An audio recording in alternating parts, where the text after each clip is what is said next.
اور آپ صلی اللہ علیہ وسلم نے اپنی مثال دیتے ہوئے فرمایا وَأَنَا خَيْرُكُمْ لِأَهْلِي، اور میں تمہارے میں سے سب سے اچھا ہوں اپنے گھر والوں کو. انا خیرکم لأہلی، اور تم سب کی نسبت میں اپنے گھر والوں کے لیے سب سے اچھا ہوں. عام طور پر ایک اچھے انسان کو اس کے اخلاق اور معاملات سے پہچانا جاتا ہے کہ اس کی گفتگو کیسی ہے، اس کے میل ملاپ کا طریقہ کار کیا ہے، اس کا بولنے کا طریقہ کیا ہے، وہ خوشی میں کس طرح ریئیکٹ کرتا ہے، وہ غم میں کیسے ریئیکٹ کرتا ہے، وہ خوف کے موقع پر، وہ مختلف کیفیات کے موقع پر کس طرح بہیو کرتا ہے. دوسری طرف یہ بھی ہے کہ ہمارا سب سے زیادہ واسطہ اپنے گھر والوں سے پڑتا ہے. ہم دن رات ان کے سامنے ہوتے ہیں، ہم پریٹینڈ نہیں کر سکتے، ہم ان کے سامنے کچھ اور نہیں بن کے دکھا سکتے، ہم وہی ہوتے ہیں جو ہوتے ہیں. اور چونکہ ایک لمبا عرصہ ان کے ساتھ گزرتا ہے تو وہ ہماری اچھائیوں برائیوں دونوں سے واقف ہو جاتے ہیں، ہماری کمزوریوں سے بھی اور ہمارے اسٹرینتھس جو ہیں ان سے بھی واقف ہو جاتے ہیں. اس لیے اچھائی کا یہ معیار اچھا خاصا کڑا معیار ہے، اور اس پر پورا اترنا ایک مشکل کام ہے. جن لوگوں سے ہمارا تھوڑی دیر کے لیے میل جول ہوتا ہے،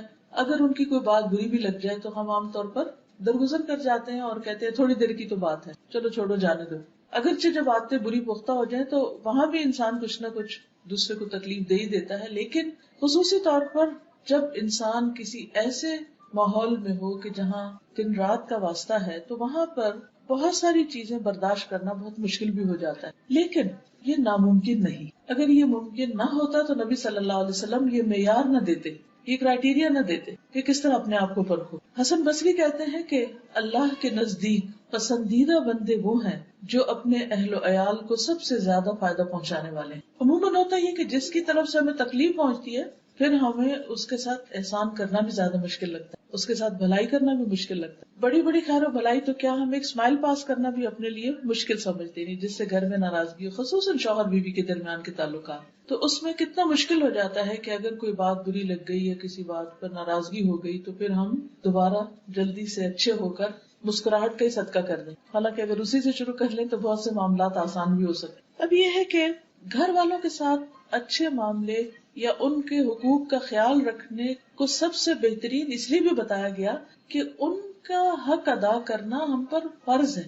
یعنی مرد پر فرض ہے کہ وہ اپنی بیوی کے نان نفقے کا خیال رکھے یا اس کو ایک پروٹیکشن فراہم کرے یا ایسا ماحول دے کہ جس میں وہ باعزت پرسکون زندگی بسر کر سکے. یہ شوہر کی ذمہ داریوں میں سے. اس لیے جب وہ اپنی یہ ذمہ داری پوری کرتا ہے تو اس کے لیے اجر بھی بڑھا ہے. ابن عباس کہتے ہیں کہ نبی صلی اللہ علیہ وسلم نے فرمایا تم میں سب سے بہتر وہ ہے جو اپنی بیویوں کے لیے اچھا ہے. ایک نہیں ایک سے زائد روایات ہیں کہ جس سے پتہ چلتا ہے کہ اچھائی کا معیار گھر والوں کے ساتھ اچھا ہونا ہے. اچھا ہونے کے لیے کیا کیا کرنا پڑتا ہے؟ اس میں سب سے پہلی چیز یہ ہے کہ شوہر اپنی بیوی سے محبت کرتا.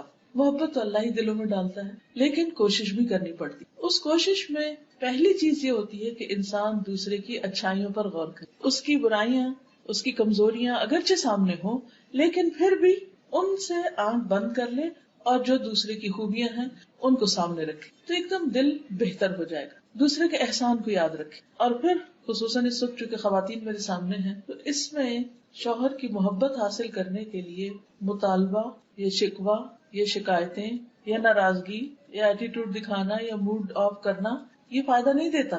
وہاں دل جیتنا پڑتا ہے. جہاں مرد پر لازم ہے کہ وہ اپنی بیوی سے محبت کرے، بیوی کے لیے بھی لازم ہے کہ وہ شوہر کو سب سے زیادہ امپورٹنس دے، سب سے زیادہ اہمیت دے، حتیٰ کہ شوہر کے معاملے میں والدین کی بات بھی نہ مانے. شوہر کا درجہ اتنا بڑا ہے. خرابی کہاں سے ہوتی؟ صرف ایک طرف سے نہیں ہوتی، دونوں طرف سے ہوتی. بعض اوقات ہم اپنے کسی دکھ درد کو لے کے بیٹھے ہوتے کہ ہمارا فلاں مطالبہ پورا نہیں ہوا یا ہم نے کہا تھا چیز لانے کے لیے کرنے کے لیے وغیرہ وغیرہ تو وہ نہیں ہماری بات مانی گئی، یا یہ ہے کہ ہماری بے عزتی کر دی گئی ہمارے پیرنٹس کے سامنے یا بہن بھائیوں کے سامنے، یا کوئی بھی شکایت ہو سکتی. شکایت کے 100 پہلو، یہ سب تو اپنی جگہ ہے. لیکن حقیقت یہ ہے اس کے باوجود ان چیزوں کو درگزر کر کے انسان اگر تھوڑی دیر کے لیے ان کو کنٹرول کر لے، جیسے شفا کے لیے کڑوی دوا بعض اوقات بہت ناگزیر ہو جاتی، اسی طرح باہمی تعلقات کو اچھا کرنے کے لیے ایسی باتوں کو پی جانا بہت فائدہ دیتا ہے. اس سے انسان کی قدر اور زیادہ بڑھ جاتی. اس لیے تالی دونوں ہاتھوں سے بجتی ہے، دونوں کو ہی ایک دوسرے کی قدر کی ضرورت ہے. لیکن شوہر اگر اس معاملے میں پہل کر لے کیونکہ وہ قوام ہے، اس نے گھر کا نظام درست کرنا تو معاملات جلد درست ہو سکتے، زیادہ بہتر ہو سکتے. اور پھر اس معاملے میں ہم دیکھتے ہیں کہ نبی صلی اللہ علیہ وسلم کا اسوہ حسنہ کیا ہے. عمرو بن العاص کہتے ہیں کہ میں نے نبی صلی اللہ علیہ وسلم سے دریافت کیا کہ آپ کو سب سے زیادہ محبت کس سے ہے؟ فرمایا عائشہ سے۔ سچ بولا آپ نے اور اس محبت کا اظہار بھی کیا۔ تو انہوں نے پھر پوچھا اچھا مردوں میں سے کس سے؟ تو آپ نے فرمایا اس کے والد سے۔ اس کے بعد انہوں نے مزید بھی پوچھا تو آخر میں وہ کہتے ہیں کہ اس سے اچھا تھا میں یہ سوال نہ ہی کرتا، کیونکہ آپ صلی اللہ علیہ وسلم نے تو اس معاملے میں بالکل جو درست بات تھی، جو اپنی درست فیلنگس تھی وہ بتائیں۔ اچھا بعض اوقات ہم سب یہی کرتے ہیں کہ اگر کسی سے محبت ہو بھی تو ہم اس کو ظاہر نہیں کرتے یا اس کو بتاتے نہیں یا اس تک کنوے نہیں کرتے، جس کے نتیجے میں دوسرا شخص ساری زندگی بعض اوقات غلط فہمی کا شکار رہتا ہے۔ کچھ لوگوں پر یہ بہت بھاری ہوتا ہے کہ وہ اپنی زبان سے یا قلم سے یہ کہہ دیں کہ میں آپ سے محبت کرتا ہوں، حالانکہ اس میں کیا جاتا ہے، لیکن شاید اس وجہ سے بھی نہیں کہہ پاتے کہ ہوتی نہیں یا وہ آتی جاتی ہے، لیکن اس میں انسان کو ایکسپریسو ہونا بہت ضروری ہے، اور اپنے ایسے جذبات کا اظہار اگر انسان پبلکلی بھی کر دے تو کوئی حرج نہیں ہوتا، کیونکہ نبی صلی اللہ علیہ وسلم نے سب کے سامنے یہ بات فرمائی۔ حضرت عائشہ کہتی ہیں کہ رسول اللہ صلی اللہ علیہ وسلم قبرستان بقیع سے واپس تشریف لائے تو میرے سر میں درد تھا، میں نے کہا ہائے میرا سر پھٹا جا رہا ہے، آپ نے فرمایا تمہارا نہیں بلکہ میرا سر پھٹا جا رہا ہے۔ پھر فرمایا عائشہ اگر تم مجھ سے پہلے فوت ہو گئی تو تمہیں کوئی نقصان نہ ہوگا، تمہارے سارے کام میں خود کروں گا، تمہیں غسل دوں گا، تمہیں کفن پہناؤں گا، تمہاری نماز جنازہ پڑھاؤں گا اور تمہیں خود دفن کروں گا۔ اب شدید درد تھا آپ کو، اور آپ کو معلوم ہے کہ نبی صلی اللہ علیہ وسلم کا درد دوسرے انسانوں کے مقابلے میں دگنا ہوتا تھا۔ اس درد کے عالم میں، اس تکلیف کے عالم میں، جبکہ حضرت عائشہ کو بھی تکلیف ہے، آپ کیا فرماتے ہیں؟ اپنے کیئر اینڈ کنسرن شو کرتے ہیں، کیونکہ جب انسان بیمار ہوتا ہے نا تو موت بہت یاد آتی، اور آپ بقیع سے واپس آ رہے تھے، قبرستان سے واپس آ رہے تھے، تو اس موقع پر حضرت عائشہ کو کس قدر تسلی دیتے کہ میں صرف دنیا میں نہیں بلکہ تمہارے فوت ہونے کے بعد بھی تمہارے سارے کام کروں گا اور خود کروں گا۔ یہ جملہ کتنا بہترین جملہ ہے۔ ہم لوگوں کے یہاں عام طور پر موت کا ذکر کرنا برا سمجھا جاتا ہے، اور اگر کوئی شوہر ان الفاظ میں محبت کا اظہار کر دے تو وہ بیوی الٹا لے گی اور کہے گی اچھا تم میرے مرنے کے انتظار میں ہو۔ بہرحال یہاں بھی آپ دیکھیے کہ الفاظ سے اظہار ہے، اور بعض اوقات صرف محبت نہیں بلکہ کیئر، کنسرن، خصوصاً اگر کوئی بیمار ہو، اگر شوہر بیمار ہو یا بیوی بیمار ہو یا تکلیف میں ہو۔ عام حالات میں تو ٹھیک ہے، ہر کوئی اچھی بات کر سکتا ہے، لیکن بیماری کی حالت میں، دکھ درد کی حالت میں اچھے الفاظ منہ سے نکالنا اور مشکل ہو جاتا ہے۔ حضرت عائشہ فرماتی ہے کہ میں حیض کی حالت میں پانی پیتی اور برتن نبی صلی اللہ علیہ وسلم کو دے دیتی، یعنی گلاس جس میں بھی پانی پیتی، آپ اسی جگہ سے منہ رکھ کر پانی پیتے جہاں سے میں نے منہ رکھ کر پانی پیا ہوتا تھا۔ یہ بھی محبت کے اظہار کا ایک طریقہ ہے۔ میں ہڈی سے گوشت کھا کر نبی صلی اللہ علیہ وسلم کو دے دیتی، یعنی گوشت میں کھا لیتی، ہڈی آپ کو دے دیتی، آپ اسی جگہ سے کھاتے جہاں سے میں نے کھایا ہوتا تھا۔ یہ محبت کے چھوٹے چھوٹے انداز ہیں، جسچرز ہیں کہ جس سے باہم ایک بانڈنگ سمجھ میں آتی ہے، نظر آتی۔ پھر محبت میں یہ نہیں کہ کبھی کبھار انسان چند ڈائلاگز بول دے، بلکہ دوسرے کو کیئر کنسرن کے علاوہ ٹائم بھی دے۔ وقت دینا ایک بہت اہم چیز ہے، کتنے بھی مصروف ہوں۔ کیا ہم میں سے کوئی یہ کہہ سکتا ہے کہ میری مصروفیت تو نبی صلی اللہ علیہ وسلم سے بھی زیادہ ہے؟ نعوذ باللہ، کوئی بھی نہیں۔ لیکن اس کے باوجود آپ دیکھیے کہ آپ صلی اللہ علیہ وسلم اپنے گھر میں وقت دیا کرتے تھے، اور آپ کی ایک سے زائد ازواج تھی، اور آپ روزانہ ہر ایک کو وزٹ کرتے۔ تھوڑی دیر کے لیے سوچئے، اگر آپ کو دن میں 9 لوگوں کے پاس جانا پڑے تو کیا حال ہو؟ جا کے ان سے صرف اتنا ہی پوچھے کہ بھی کیا حال ہے، کیسی؟ امپاسبل۔ ایک عام انسان تو اپنے ایک گھر کا خیال نہیں کر سکتا، کیونکہ ازواج کے چیمبرز الگ الگ تھے۔ پھر اسی طرح یہ ہے کہ خوشی کے موقع پر، تفریح کے موقع پر بھی خیال رکھتے۔ حضرت عائشہ کہتی ہے کہ ایک مرتبہ عید کے دن رسول اللہ صلی اللہ علیہ وسلم کے سامنے کچھ حبشی کرتب دکھا رہے تھے، کھیل کھیل رہے تھے۔ میں نبی صلی اللہ علیہ وسلم کے کندھے پر سر رکھ کر انہیں جھانک کر دیکھنے لگی، ابھی ایک پبلک کی جگہ ہے، تو نبی صلی اللہ علیہ وسلم نے اپنے کندھے میرے لیے جھکا دیے کہ اور آسانی ہو جائے۔ میں آپ کے کندھوں پر سے انہیں دیکھتی رہی، اور جب دل بھر گیا تو واپس آ گئی۔ تو آپ نے مجبور نہیں کیا کہ نہیں تم ادھر ہی کھڑی رہو، آزادی بھی دی، اور جب وہ پاس کھڑے ہو کر دیکھنا چاہتی تھی تو اتنی دیر فیسلٹی بھی دی، آسانی بھی فراہم کی۔ کتنے مواقع ایسے ہوتے ہیں کہ ہم لوگ ایز اے فیملی گھروں سے باہر جاتے ہیں، وہ اصل ٹیسٹ کا وقت ہوتا ہے، جب آپ کسی پکنک پہ ہوں یا کسی ایسی جگہ پر ہوں تو اس موقع پر عموماً مشکل ہو جاتی ہے، کیونکہ ہر ایک تھک جاتا ہے، یا کوئی پھر اپنی مرضی سے بیٹھنا اٹھنا چاہتا ہے، کھانا چاہتا ہے، نہیں کھانا چاہتا۔ تو بعض اوقات ہم دوسرے کو بہت مجبور کر دیتے ہیں کہ نہیں جو ہم چاہ رہے ہیں ویسا تم کرو، اس کی زندگی کو کنٹرول کرنے لگتے ہیں، تو اس سے دوسروں کے لیے بڑی مشکل ہو جاتی۔ محبت کا یہ مطلب نہیں ہوتا کہ کسی کو انسان پوزیس کر لے، یہ کانسیپٹ بہت غلط ہے کہ اس کی آزادی چھین لے۔ ہم کیا چاہتے ہیں محبت میں کہ بس جس شخص سے ہم نے محبت کر لی وہ ہمارا غلام بن جائے، وہ کھائے بھی ہماری مرضی سے، پیے بھی ہماری مرضی سے، اٹھے بھی بیٹھے بھی. ہمیں اگر ٹی وی دیکھنا تو وہ لازمی ٹی وی دیکھے، اور اگر وہ ٹی وی دیکھنے میں ساتھ نہیں دے رہا تو پھر اس کو ہم سے محبت ہی نہیں. عام طور پر مردوں کو یہی شکایت ہوتی ہے نا بیوی، ان کو اخبار کا شوق ہوتا ہے، ٹی وی کا شوق ہوتا ہے، خبروں کا ہوتا ہے، دنیا بھر کی سیاست کا ہوتا ہے. عورتوں کے ان موضوعات سے عام طور پہ دلچسپی نہیں ہوتی، تو پھر وہ بعض اوقات یہ ہوتا ہے کہ وہ کہتے ہیں کہ جی کوئی کمپیٹیبلٹی نہیں، بیوی کو کچھ سمجھ نہیں. تو اس میں مردوں کو عورتوں کی ذات یا ان کے مزاج یا ان کے خیالات یا ان کی دلچسپیوں کا لحاظ رکھنا چاہیے، جس طرح یہاں ہم دیکھتے ہیں کہ نبی صلی اللہ علیہ وسلم کا. پھر اسی طرح حضرت عائشہ کہتی ہے کہ میں گڑیوں کے ساتھ کھیلتی تھی، میری سہیلیاں بھی آ جاتی اور میرے ساتھ کھیل کود میں شریک ہو جاتی، اور جو ہی وہ رسول اللہ صلی اللہ علیہ وسلم کو آتے دیکھتی تو چھپ جاتی. آپ انہیں پھر میرے پاس بھیج دیتے کہ وہ میرے ساتھ کھیلنے لگتی. اور آپ دیکھیے کہ کس قدر خیال رکھا جا رہا ہے بیوی کے شوق کا، کیونکہ حضرت عائشہ کم عمر تھی، اگرچہ وہ میچور بھی تھی، بہت سمجھدار تھی، بہت ذہین تھی، بہت سی باتیں بہت بچپن میں سیکھ گئی تھی، لیکن اس کے باوجود ابھی وہ بچی ہی تھی. آپ نے دیکھا ہوگا نا کئی بچے بہت چھوٹی عمر میں قرآن حفظ کر لیتے ہیں اور بہت سمجھدار اور میچور ہو جاتے ہیں، لیکن وہ اپنا کام بھی کرتے ہیں اور پھر تھوڑی دیر کے بعد کھیل کود میں بھی لگ جاتے ہیں. تو ہم ان سے کیا ایکسپیکٹ کرتے ہیں کہ بس اب یہ ہر چیز بڑوں کی طرح بہیو کرے؟ نہیں، ضروری نہیں ہوتا، کیونکہ ہر ایج کے کچھ تقاضے ہوتے ہیں، کچھ پسند اور ناپسند ہوتی، کچھ انسانی ضروریات ہوتی. نبی صلی اللہ علیہ وسلم سے بڑھ کر کون حکمت والا تھا اور کون نفس شناس تھا اور کون انسانوں کی ضروریات کا خیال رکھنے والا تھا، اور وہ اپنے گھر میں کیسے نہ رکھتے. ظاہر شوہر باہر سے آتا ہے تو وہ کیا چاہتا ہے کہ بیوی اس کو توجہ دے، بیوی اس میں دلچسپی لے، لیکن آپ آ کر بیوی کی دلچسپی کو دیکھ رہے ہیں کہ اس وقت وہ کھیل رہی ہے، اس کی دوستیں پاس ہیں تو وہ ان کو پاس ہونا چاہیے. اس سے ایک یہ بھی پتہ چلتا ہے کہ ایک عورت کو عام طور پر اپنی سہیلیوں میں، اپنی کلاس میٹس کے ساتھ، اپنی ہم عمر لڑکیوں کے ساتھ بات چیت گفتگو میں زیادہ مزہ آتا ہے بعض اوقات، یا وہ کہیں جانا چاہتی ہے یا کوئی سہیلی آنا چاہتی ہے.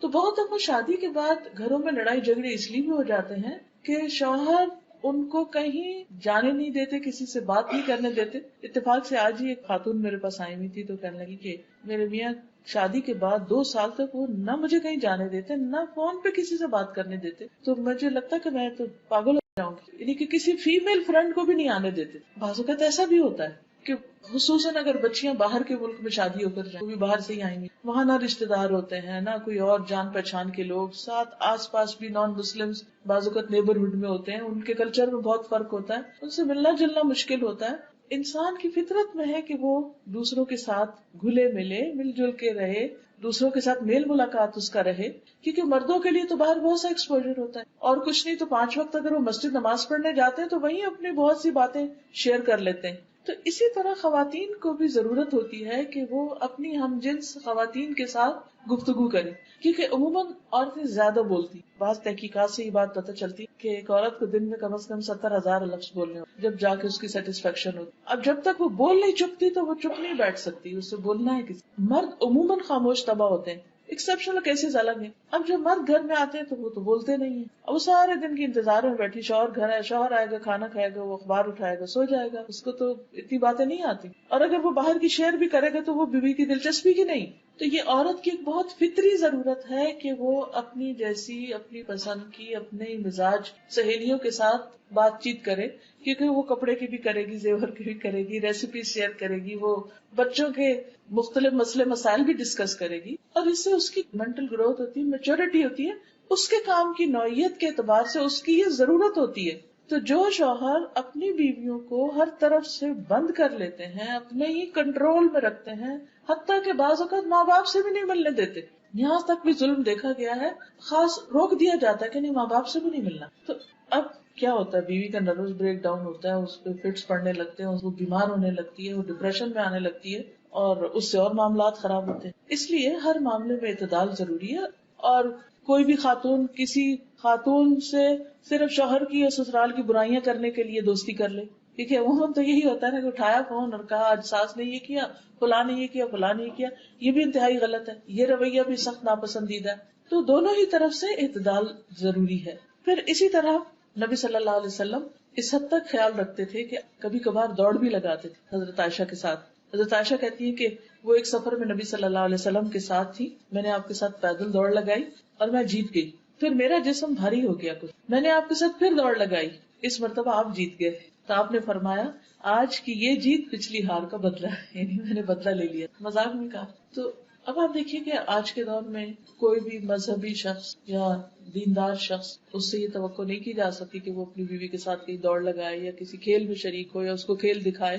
عموماً جب ہم دین کی طرف آتے ہیں تو ہم یہ سمجھتے ہیں کہ شاید دین صرف نماز روزے کا نام ہے، اور یہ جو دنیا کے معاملات ہیں یہ شاید اس کا حصہ نہیں. حالانکہ اگر ان کو بھی حدود کے اندر رہ کے کیا جائے تو یہ بھی عبادت ہے، کیونکہ نبی صلی اللہ علیہ وسلم کی سنت کی پیروی میں ہوں گے نا. پھر اسی طرح یہ ہے کہ نبی صلی اللہ علیہ وسلم حضرت عائشہ کے آرام کا بہت خیال رکھتے تھے، کیونکہ عموماً جھگڑے فساد لڑائیاں چھوٹی چھوٹی باتوں پر ہوتے. اگر آپ کسی سے پوچھیں نا کہ میاں سے لڑائی تو کس بات پر ہوئی، جب میرے پاس کوئی اس طرح کا معاملہ لے کر تو میں کہتی کہ کیا مسئلہ کیا تھا، اور آپ یقین کریے کہ 90% چھوٹی سی کوئی بات ہوتی ہے جس سے کوئی معاملہ خراب ہو جاتا ہے. مثلاً اگر بیوی سو رہی ہے اور شوہر نے دھڑ سے دروازہ بند کر دیا تو وہ اٹھتے ہی سوئے سوئے غصے میں بولنا شروع کر دے گی، وہ غصے میں بولے گا، نیند خراب ہوگی، اٹھ کے ایک طرف چلا جائے گا، وہ دوسری طرف. تو یہ چھوٹے چھوٹے لڑائی جھگڑے جو ہیں یہ گھر کے ماحول کو خراب کر دیتے. حضرت عائشہ کہتی ہیں کہ نبی صلی اللہ علیہ وسلم میرے پاس میری باری کی رات میں تھے. آپ نے کروٹ لی اور اپنی چادر اوڑھ لی اور جوتے اتارے اور ان کو اپنے پاؤں کے پاس رکھ دیا اور اپنی چادر کا کنارہ اپنے بستر پر بچھایا اور لیٹ گئے. اور آپ اتنی ہی دیر ٹھہرے کہ آپ نے گمان کر لیا کہ میں سو چکی ہوں. آپ نے آہستہ سے اپنی چادر لی اور آہستہ سے جوتا پہنا، آہستہ سے دروازہ کھولا اور باہر نکلے، پھر دروازے کو آہستہ سے بند. یعنی ہر چیز آہستہ سے، جوتے آہستہ سے اتارے، جوتے آہستہ سے پہنے، دروازہ آہستہ کھولا، دروازہ آہستہ بند، آہستہ سے باہر نکلے. کتنے شوہر اور بیوی ہیں جو سوتے ہوئے ایک دوسرے کے لیے اتنے کیئرنگ ہو کہ دوسرا شخص سو رہا ہے تو مجھے اس کو ڈسٹرب نہیں کرنا. کچھ لوگوں کو نیند بڑی مشکل آتی ہے، کچھ کو نیند ایک دفعہ کھل جائے تو ان کو دوبارہ نیند نہیں آتی، کئی طرح کے نفسیاتی مسائل ہوتے ہیں. تو ایسی صورت میں دوسرے کا لحاظ رکھنا اور دوسرے کو اپنی ذات سے تکلیف نہ دینا، یہی گھریلو زندگی میں خوشحالی کا راز ہے. پھر اسی طرح آپ دوسروں کو بھی اس بات کی تلقین کرتے تھے کہ عورتوں کے ساتھ نرمی کا سلوک کیا جائے. حضرت انس کہتے ہیں کہ نبی صلی اللہ علیہ وسلم اپنی ازواج مطہرات کے پاس تشریف لائے. اونٹ ہانکنے والا اونٹوں کو تیز ہانک رہا تھا، جیسے کوئی ڈرائیور تیز ڈرائیو کر رہا ہو، جھٹکے لگ رہے ہیں اور دھکے پڑ رہے ہوں. اس کا نام انجشہ تھا. آپ نے فرمایا اے انجشہ تیری خرابی ہو، تم اونٹوں کو آہستہ آہستہ چلاؤ، نازک آپ گینے سوار ہیں. ویحک یا انجشہ سوفت بالقواریر، قواریر کہتے ہیں کرسٹل کو، قواریر من فضۃ. یعنی خواتین جو ہیں ان کے دل شیشے کی طرح ہوتے، بہت جلدی ٹوٹتے.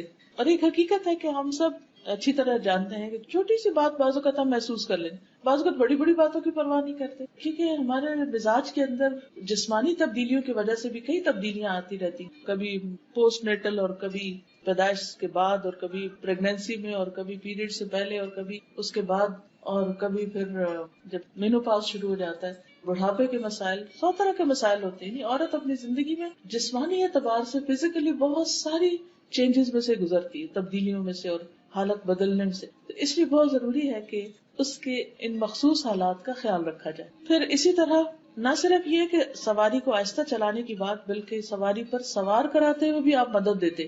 حضرت انس کہتے ہیں میں نے دیکھا کہ رسول اللہ صلی اللہ علیہ وسلم حضرت صفیہ کی وجہ سے اپنے پیچھے اونٹ کی کوہان کے ارد گرد اپنی ابا سے پردہ کیے ہوئے تھے. جب وہ سواری پر سوار ہوتی تو آپ اونٹ کے پاس بیٹھ جاتے اور اپنا گھٹنا کھڑا رکھتے.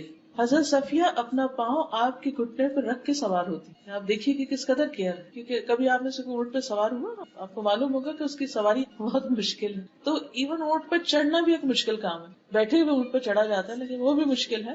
تو آپ صلی اللہ علیہ وسلم خود پاس کھڑے ہو جاتے، اپنا گھٹنا رکھتے، وہ اس پر ایک طرح سے سیڑھی بنا کے پھر اوپر چڑھتی. آج آپ دیکھیے کہ کون مرد ہوگا جو اتنے لاڈ کرے، اور پھر یہ پبلک میں ہو رہا ہے اور اس میں آپ کوئی شرمساری محسوس نہیں کر رہے، اور حضرت انس دیکھ بھی رہے ہیں کہ آپ کیا کر رہے ہیں اور پھر اس کو آگے روایت بھی کرتے ہیں. یہ بھی سنت ہے، یہ چیزیں بھی نبی صلی اللہ علیہ وسلم کا طریقہ ہے. اگر ہم اپنے گھروں کے اندر چھوٹی چھوٹی چیزوں میں ایک دوسرے کے مددگار بن جائے تو بہت سے حالات اور معاملات درست ہو سکتے ہیں. پھر اسی طرح اپنے سے زیادہ دوسروں کی فکر کرنا، یہ بھی بہت اہم ہے. حضرت انس کہتے ہیں کہ میں اور ابو طلحہ خیبر سے واپس آ رہے تھے اور نبی صلی اللہ علیہ وسلم کے پیچھے حضرت صفیہ سوار تھی کہ اچانک رسول اللہ صلی اللہ علیہ وسلم کی اونٹی پھسل گئی اور رسول اللہ صلی اللہ علیہ وسلم اور حضرت صفیہ دونوں گر گئے. ابو طلحہ تیزی سے وہاں پہنچے، کہنے لگے یا رسول اللہ، اللہ مجھے آپ پر قربان کرے، کوئی چوٹ تو نہیں آئی؟ آپ نے فرمایا نہیں، خاتون کی خبر لو، یعنی مجھے چھوڑو، ان کی خبر لو. چنانچہ ابو طلحہ اپنے چہرے پر کپڑا ڈال کر ان کے پاس پہنچے اور حضرت صفیہ پر کپڑا ڈال دیا. اس کے بعد سواری کو دوبارہ تیار کیا، پھر ہم سب سوار ہو گئے. پھر اسی طرح اہم مواقع پر آپ مشورہ بھی لیتے تھے، جیسے صلح حدیبیہ کے موقع پر حضرت ام سلمہ کے مشورے سے آپ نے اپنا احرام کھولا اور باقی صحابہ نے پھر آپ کو دیکھ کر احرام کھولا، کیونکہ آپ اس وقت بہت ڈسہارٹنڈ تھے کہ آپ نے جب لوگوں سے کہا کہ تم اب اپنے احرام کھول دو، ہم عمرے کے لیے نہیں جا سکتے، تو کوئی اپنی جگہ سے نہیں ہلا، کیونکہ کوئی ذہنی طور پہ تیار ہی نہیں تھا کہ اتنے 100 میل سے آئے ہیں ہم عمرہ کرنے اور عمرہ کیے بغیر ہم واپس کیسے جائیں. لیکن حضرت ام سلمہ کے پاس جب آپ نے جا کر لوگوں کے یہ طرز عمل بیان کیا تو انہوں نے مشورہ دیا کہ آپ شروع کر لیجئے، آپ کو دیکھ کے باقی بھی کر لیں گے، اور واقعی ایسا ہوا اور ایک بہت سنگین معاملہ جو تھا وہ آسان ہو گیا، حل ہو گیا.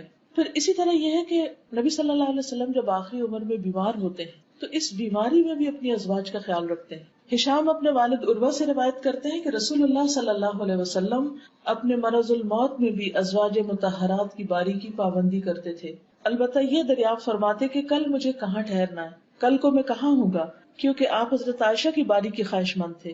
حضرت عائشہ فرماتی ہیں کہ جب میرے یہاں قیام کا دن آیا تو آپ کو سکون ہو گیا، کیونکہ شاید اللہ کی طرف سے یہ حکم تھا کہ آپ وہیں پر ہی فوت ہوں گے اور وہیں پر دفنائے جائیں گے، اور پھر اللہ تعالیٰ نے ان کو یہ سعادت بخشنی تھی. بہرحال پھر اسی طرح یہ ہے کہ جب آپ بیمار تھے تو اس سے پہلے رات کو سوتے وقت کا جو عمل ہے کہ اپنے ہاتھوں پر تینوں کل پڑھ کر سارے جسم پر خود انسان دم کرے، ہم میں سارے کو کرنا چاہیے، کیونکہ سوتے ہوئے انسان اپنے آپ سے بھی غافل، کوئی چیز آ کے کاٹ نہ جائے یا کوئی چیز آ کے نقصان نہ دے، تو وہ ایک طرح سے پوری حفاظت ہو جاتی. تو جب نبی صلی اللہ علیہ وسلم بیمار ہوئے تو آپ حضرت عائشہ کو کہتے کہ وہ پڑھیں یا وہ آپ کے اوپر ہاتھ پھیرے. حضرت عائشہ کہتی ہیں کہ نبی صلی اللہ علیہ وسلم اپنے گھر کے بعض بیماروں پر یہ دعا پڑھ کر دم کرتے اور اپنا دانہ ہاتھ پھیرتے: اے اللہ، لوگوں کے پالنے والے، تکلیف کو دور کر دے، اسے شفا دے، تو ہی شفا دینے والا ہے، تیری شفا کے سوا کوئی شفا نہیں، ایسی شفا کہ کسی قسم کی بیماری نہ رہ جائے. اب اس سے یہ پتا چلتا ہے کہ آپ اپنے گھر والوں کے اوپر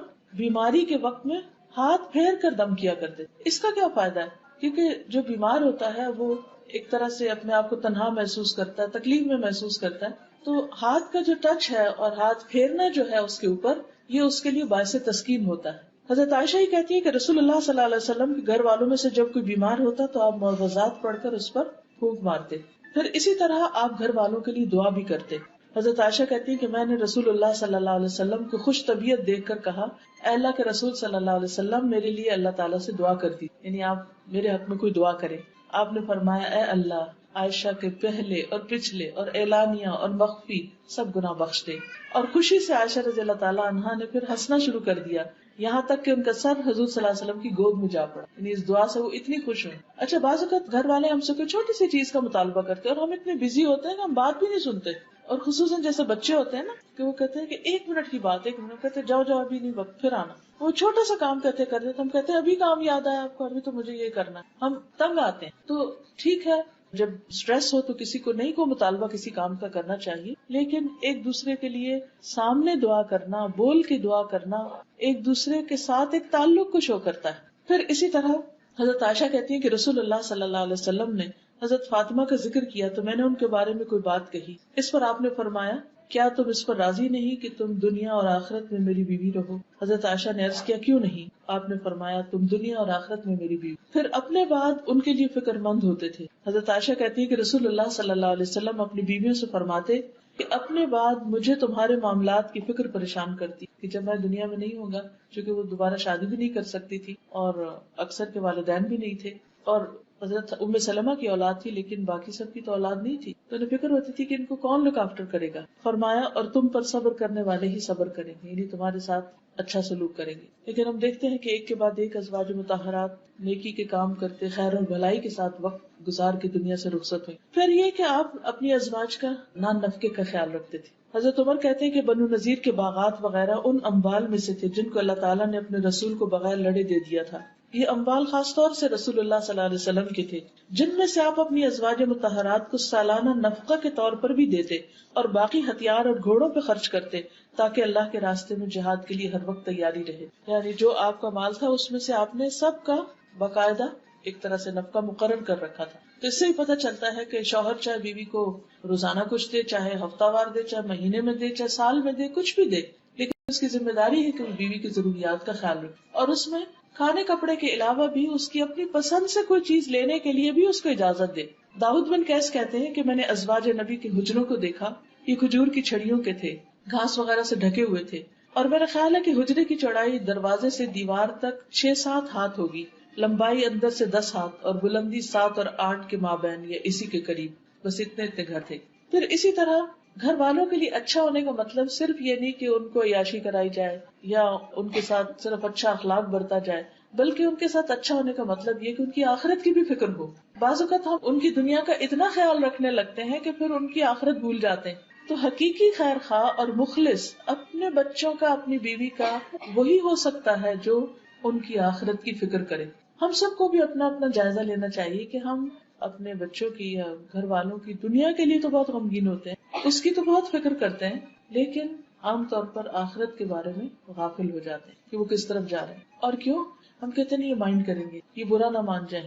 اگر شادی شدہ اولاد ہو تو ہم کہتے ہیں کہ ہم سے میل ملاپ ہی نہ ختم کر دیں، آنا ہی نہ چھوڑ دیں، تو اس لیے ہم ان کو نصیحت نہ کریں، بس ٹھیک ہے جس حال میں ہمیں اپنی شکل دکھاتے رہیں۔ نہیں، وہ ناراض ہو یا خوش ہو، کچھ بھی ہو، ان کی آخرت کی فکر کرنا ضروری ہے، لازم ہے، چھوٹے بھی ہوں تب بھی، بڑے بھی ہوں تب بھی، عمر کے ہر حصے میں ضروری۔ اور اس کے لیے آپ دیکھیں کہ نبی صلی اللہ علیہ وسلم نے جہاں نان نفقہ مقرر کیا وہاں گھر والوں کو قناعت کی عادت بھی ڈالی اور اس کے ساتھ جائز فرمائشوں کو پورا بھی کیا۔ حضرت جابر کہتے ہیں کہ رسول اللہ صلی اللہ علیہ وسلم نرم دل آدمی تھے، حضرت عائشہ جب بھی آپ سے کسی چیز کی فرمائش کرتی تو آپ اس کو پورا کر دیتے تھے۔ اب دوسری طرف یہ یاد رکھیے کہ حضرت عائشہ کی فرمائشیں کوئی ناجائز نہیں ہوتی تھی۔ کسی بھی عورت کو اپنے شوہر کی وسعت سے بڑھ کے اس سے فرمائش نہیں کرنی، جتنا وہ کماتا ہے جتنی اس کی وسعت ہے، کیونکہ جیسے نان نفقے کے علاوہ مہر کے بارے میں بھی قرآن مجید میں کیا بتایا گیا، علی الموسع قدرہ وعلی المقتر قدرہ، وسعت والا اپنے اندازے کے مطابق خرچ کرے اور تنگ دست اپنے اندازے کے مطابق۔ پھر اسی طرح آپ دیکھیے کہ نبی صلی اللہ علیہ وسلم صرف ازواج نہیں بلکہ ان کی جو سہیلیاں تھیں ان کا بھی خیال رکھتے، خاص طور پر حضرت خدیجہ رضی اللہ تعالیٰ عنہا۔ حضرت عائشہ کہتی ہے کہ جب آپ بکری ذبح کرتے تو آپ فرماتے کہ اس کا گوشت خدیجہ کی سہیلیوں کو بھی بھیج دو، یعنی وہ تو دنیا میں نہیں، ان کی بہن ایک تو تھی حالہ، لیکن سہیلیوں کا بھی اپنا ایک مقام۔ والدین کے ساتھ صلہ رحمی میں سے ایک بات یہ ہے کہ والدین کے دوستوں کے ساتھ بھی اچھا سلوک کیا جائے۔ عام طور پر ہم جب بڑے ہو جاتے ہیں، اپنے مسائل اور بچے اور گھر بار شروع ہو جاتا ہے تو ہم ایسے رشتوں کو اور ایسے تعلقات کو بھول جاتے ہیں۔ ٹھیک ہے اگر قریب ہوں تو انسان زیادہ بھی دیکھ سکتا ہے، لیکن اگر دور دراز بھی ہوں، مثلاً آپ کسی خاص شہر میں گئے ہیں اور وہاں آپ کے والدین کے کوئی رشتے دار ہیں، دوست ہیں، تو آپ کو ان سے ملاقات کی کوشش کرنی چاہیے، بھلے سال میں ایک دفعہ، 5 سال میں ایک دفعہ یا کبھی کبھار ہی، لیکن کوشش کرنی چاہیے، کیونکہ صلہ رحمی جو ہے وہ انسان کی عمر بڑھاتی، انسان کے رزق میں برکت کا باعث ہے۔ حضرت انس کہتے ہیں کہ نبی صلی اللہ علیہ وسلم کے پاس کوئی چیز لائی جاتی تو آپ فرماتے فلاں عورت کو دے آؤ، جو حضرت خدیجہ کی سہیلی تھی، فلاں عورت کو دے آؤ، وہ خدیجہ سے محبت کرتی تھی۔ سوچیے کہاں تک کیئر اور کنسرن ہے۔ حضرت عائشہ کی سہیلیوں کو تو کھیلنے کے لیے کہتے تھے کہ آپ آؤ اور کھیلو، حضرت خدیجہ جو فوت ہو چکی تھی ان کی سہیلیوں کو ہدیے وغیرہ بھجوایا کرتے تھے۔ پھر اسی طرح یہ ہے کہ حد الوسع گھر کا ماحول خوشگوار رکھنے کی کوشش کرتے تھے، پھر گھر کے کام کاج میں تعاون کرتے تھے۔ گھر والوں کے لیے انسان یا کسی کے لیے بھی بہتر اسی وقت ہو سکتا ہے جب وہ اس کے کاموں میں مددگار ہو۔ اگر کوئی شخص آپ کے کاموں میں آ کے الٹا رکاوٹ ڈال دے اور کہ مجھے آپ سے بہت محبت ہے لیکن بس آپ میرے پاس بیٹھے رہے، کام کوئی نہ کرے، یہ کس قسم کی محبت؟ یہ تو دشمنی جو محبت کے نام پہ کی جا رہی ہے، دوسرے کو بیکار کر کے رکھ دیا جائے۔ کیونکہ بعض لوگ جب آ جائیں تو نہ وہ خود کچھ کرتے نہ کرنے دیتے۔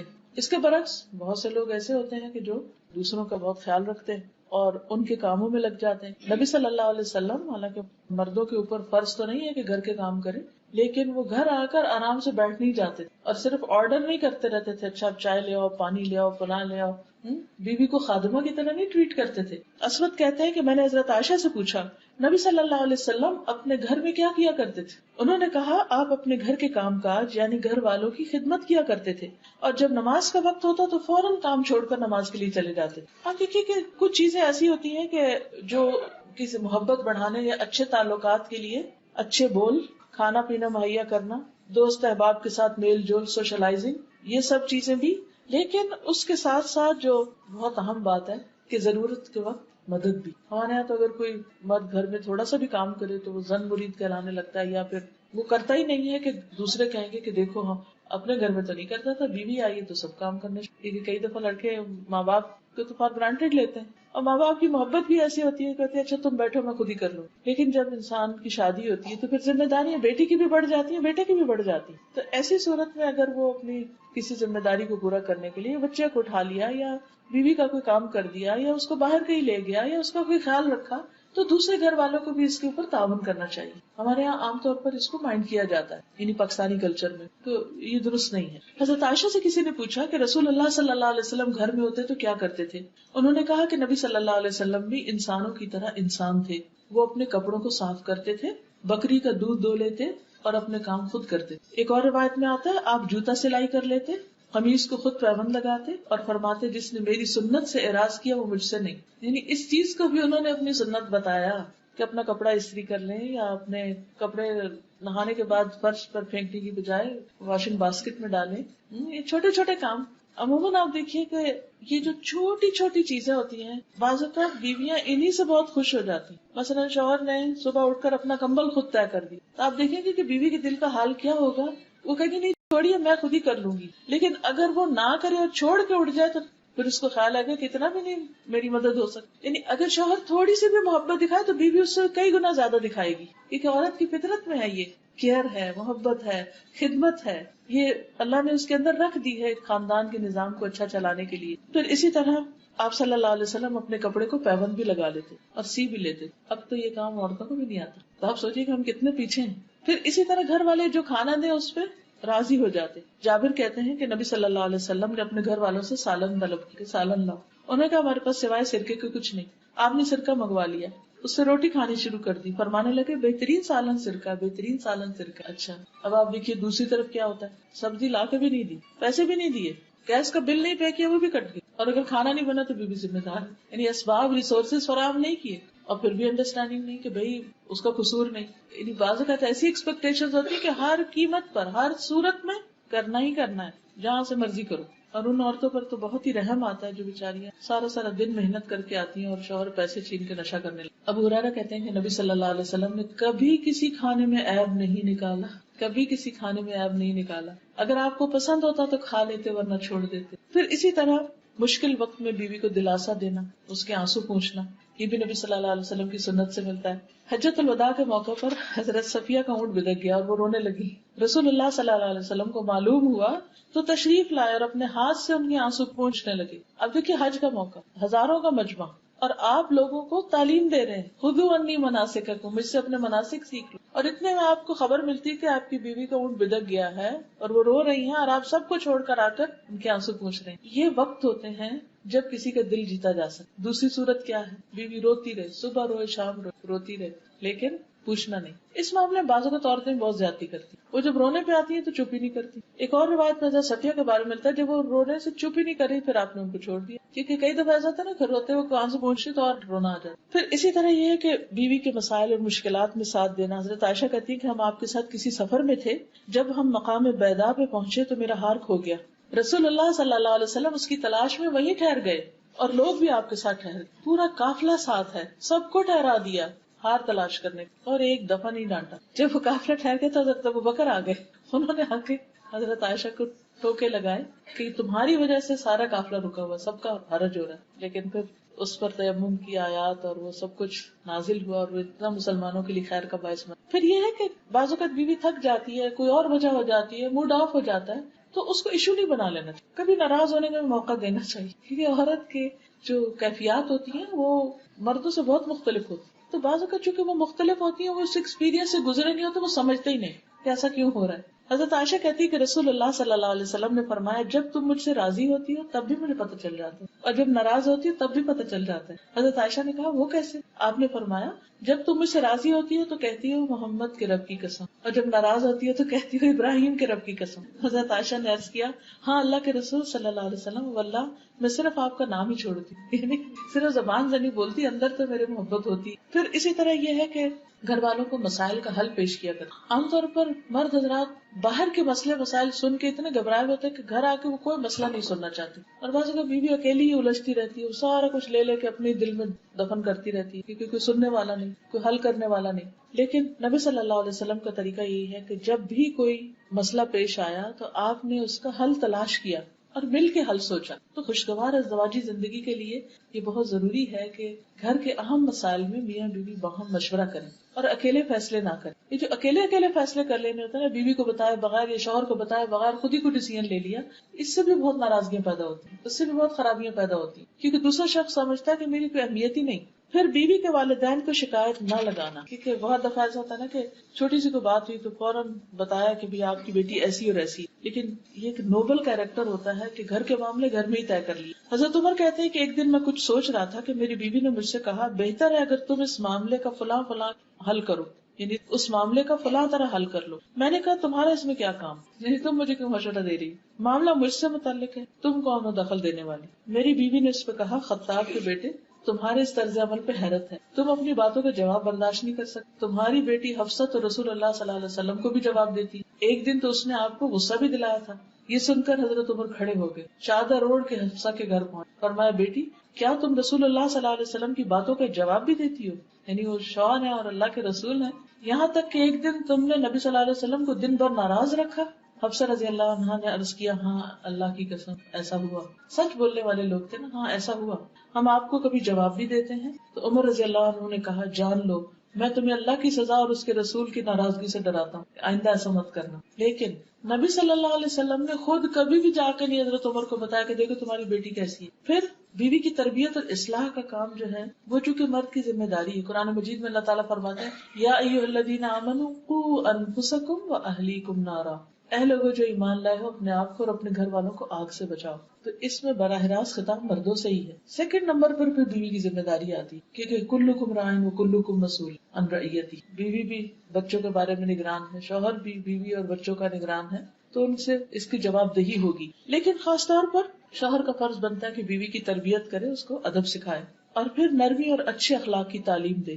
حضرت عائشہ کہتی ہیں کہ کچھ یہودی نبی صلی اللہ علیہ وسلم کے پاس آئے اور کہا السلام علیکم، جس کا معنی تھا کہ آپ پر موت آئے. تو انہیں بہت غصہ آیا. انہوں نے جواب میں کہا وعلیکم السلام واللعنہ، یعنی مزید لفظ اضافہ کیا اور کہا تم پر موت بھی اور لعنت بھی ہو.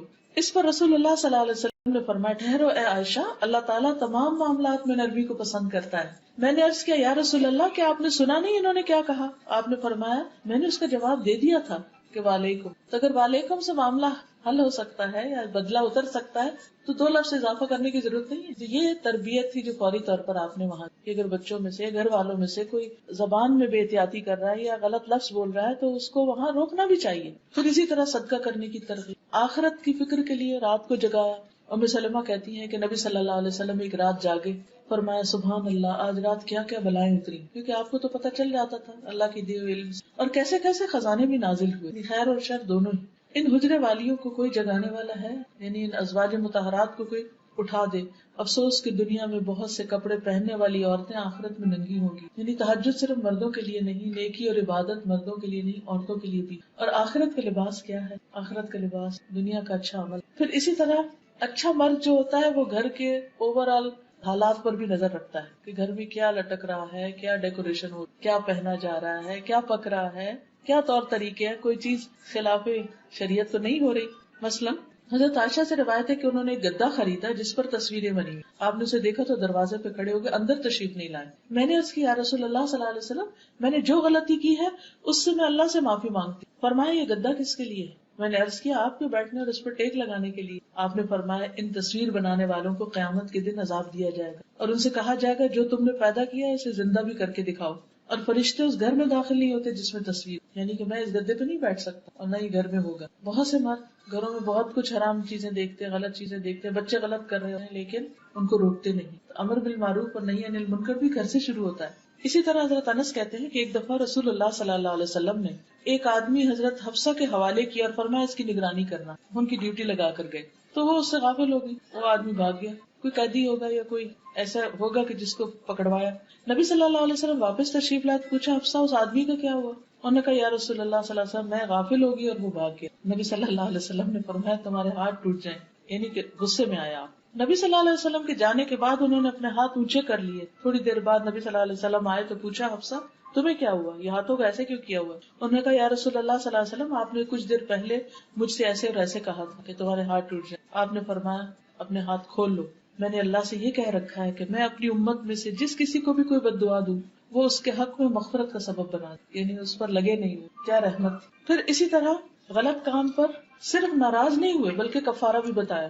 حضرت عائشہ کہتی ہیں کہ صفیہ رضی اللہ تعالیٰ عنہا نے حضور صلی اللہ علیہ وسلم کی خدمت پہ کھانا بھیجا جبکہ وہ حضرت عائشہ کی باری تھی. حضرت عائشہ کے گھر میں تھے آپ، حضرت صفیہ نے کھانا بھیجا. انہوں نے جب لونڈی کو دیکھا تو غصے سے کانپنے لگی کہ یہ کیوں کھانا آیا.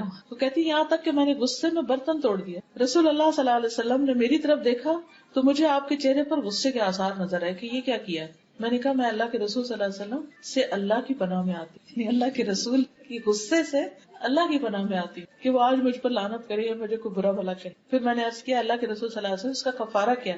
فرمایا برتن جیسا برتن، کھانے جیسا کھانا. اب کھانا بناؤ اور برتن لو اور اس میں ڈال کے واپس کرو. پھر اسی طرح کسی کو تسلی دیتے، کسی کو سرزنش کرتے. حضرت انس کہتے ہیں کہ حضرت حفصہ نے حضرت صفیہ کو یہودی کی بیٹی کہا. حضرت صفیہ سن کے رونے لگی. نبی صلی اللہ علیہ وسلم تشریف لائے تو حضرت صفیہ رو رہی تھی. پوچھا صفیہ کیوں رو رہی؟ انہوں نے عرض کیا حفصہ نے مجھے کہا کہ میں یہودی کی بیٹی. نبی صلی اللہ علیہ وسلم نے فرمایا تم تو نبی کی بیٹی ہو، تمہارے چچا بھی نبی ہیں اور تم نبی کی بیوی بھی ہو، آخر وہ کس بات پر تم سے فخر کرتی؟ پھر آپ نے فرمایا حفصہ اللہ سے ڈرو. آپ نے نبی کی بیٹی کس طرح کا؟ حضرت موسیٰ کی اولاد میں سے تھے، اور ہارون چچا، اور نبی کی بیوی یعنی خود حضور صلی اللہ علیہ وسلم، یعنی تمہاری شان اور تمہارا درجہ تو بڑا ہے.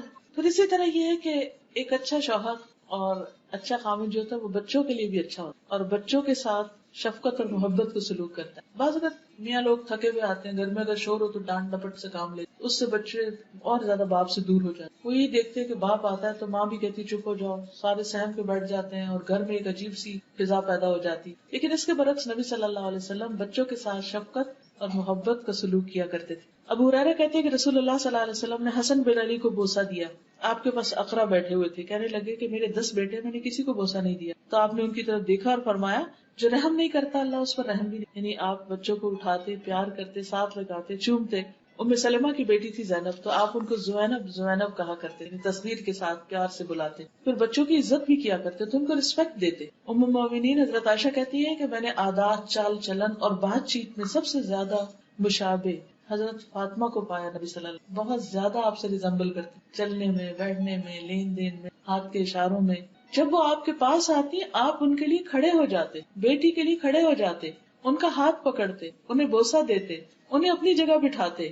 جب آپ ان کے ہاں جاتے تو وہ اٹھ کر آپ کی طرف بڑھتی تھی، آپ کا ہاتھ پکڑتی، بوسہ دیتی اور آپ کو اپنی جگہ بٹھاتی. یہ تھا باپ بیٹی میں محبت کا تعلق. آج آپ دیکھیے کہ ہمارے گھروں میں کیا واقعی بیٹیوں کے ساتھ ایسا سلوک کیا جاتا ہے؟ یا امت کے مرد بھی اپنی بیٹیوں کے ساتھ یہ سلوک کر؟ اگر نہیں تو فکر کی بات، کیونکہ یہ بھی آپ کی محبت کی شرط ہے کہ آپ کے طور طریقے بھی اختیار کیے جائیں. پھر نمازیوں کو کندھے پہ چڑھا لیتے. حضرت امامہ کے بارے میں آتا ہے، حضرت زینب کی بیٹی تھی. آپ نماز میں ہوتے تو ان کو بٹھا لیتے اپنے کندھے پر، رکوع پہ جاتے تو اتار دیتے، جب کھڑے ہوتے پھر چڑھا لیتے. حالانکہ آپ امامت کر رہے ہوتے تھے. بچے نماز کی حالت میں آپ کی پشت پہ سوار ہو جاتے اور آپ اپنا سجدہ لمبا کر دیتے تھے جب تک وہ اٹھتے نہیں تھے. بڑے بچوں کو بھی پیار سے اپنی چادر کے نیچے گھسا لیتے تھے. جیسے ایک دفعہ آپ نے حضرت حسن حسین کو چھپایا اور حضرت علی آیا تو آپ نے ان کے اوپر بھی اپنا کپڑا کر دیا. لیکن اس کے ساتھ ساتھ ان کو ادب بھی سکھاتے تھے، یعنی صرف پیار ہی نہیں، لاڈ ہی نہیں، بلکہ تمیز بھی سکھائی. حضرت عمر بن ابی سلمہ کہتے ہیں کہ میں بچہ تھا اور میں آپ کی پرورش میں تھا. میں جب کھانا کھاتا تو سارے برتن ہاتھ گھماتا تو آپ فرماتے کہ بسم اللہ پڑھ کے کھاؤ، اپنے آگے سے کھاؤ اور دائیں ہاتھ سے کھاؤ. یعنی بچے اگر کھانے کی میز پر بدتمیزی کر رہے ہیں یا صحیح سے نہیں کھا رہے تو صرف ماں کا فرض نہیں کہ بیچاری کانشیس ہو کے اور تکلیف اٹھائے اور بار بار وہ اس کی اصلاح کرے، بلکہ باپ کو بھی اس وقت اپنا رول پلے کرنا چاہیے. پھر اسی طرح یہ کہ حلال حرام کی تمیز. حضرت حسن نے ایک مرتبہ کھجور اپنے منہ میں لے لی تھی تو آپ نے اس کو کہا کہ یہ صدقہ کی کھجور ہے اور اس کو کہہ کے نکلوا دیا.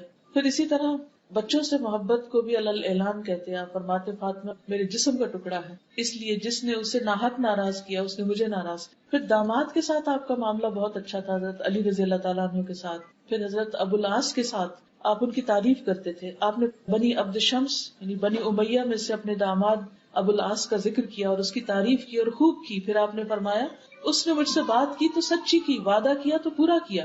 پھر اسی طرح حضرت علی رضی اللہ تعالیٰ عنہ ایک دفعہ حضرت فاطمہ سے ناراض ہو کر تو مسجد میں جا کے سو گئے تو آپ صلی اللہ علیہ وسلم فوراً اٹھے اور خود جا کر ان کو تلاش کیا دیکھا تو وہ زمین پر لیٹے ہوئے ہیں اور ان کے جسم پر مٹی بھی لگ چکی ہے. رسول اللہ صلی اللہ علیہ وسلم ان کے جسم سے دھول کو جھاڑ رہے تھے اور فرما رہے تھے اٹھو ابو تراب، اٹھو ابو تراب. یہ نہیں کیا کہ بیٹی کی بیعت کے باتیں سننے لگے کہ اچھا پھر وہ ناراض ہوئے تو کیوں تم بھی ناراض ہو جاؤ، یا نہیں تمہاری پرواہ کرتے تو آؤ میں تم سے اتنی محبت کرتا ہوں گھر واپس آ جاؤ. یہ محبت نہیں ہوتی. عام طور پر ہم انتہائی درجوں پہ پہنچ جاتے ہیں کہ بس ٹھیک ہے اگر یہ بات ہے پھر اس کے بعد معاملہ ختم. دیکھیے ہم سب انسان ہیں، غلطیاں ہوتی ہیں، کمی بیشی ہوتی ہے، لیکن یہ رشتے بہت پیارے رشتے ہوتے ہیں. ان کا ایک لحاظ احترام رکھنا چاہیے اور ہر بات میں انتہا درجے پہ نہیں پہنچنا چاہیے. پھر ایک اچھا شوہر جو ہوتا ہے، ایک اچھا مرد جو ہوتا ہے، وہ اپنے خادموں کے ساتھ بھی اچھا ہوتا ہے، سروینٹس کا بھی خیال رکھتا ہے. اب آپ دیکھیے کہ حضرت انس جو ہیں وہ 10 سال آپ کے پاس رہے اور وہ کیا کہتے ہیں کہ کبھی آپ نے اف تک نہیں کی،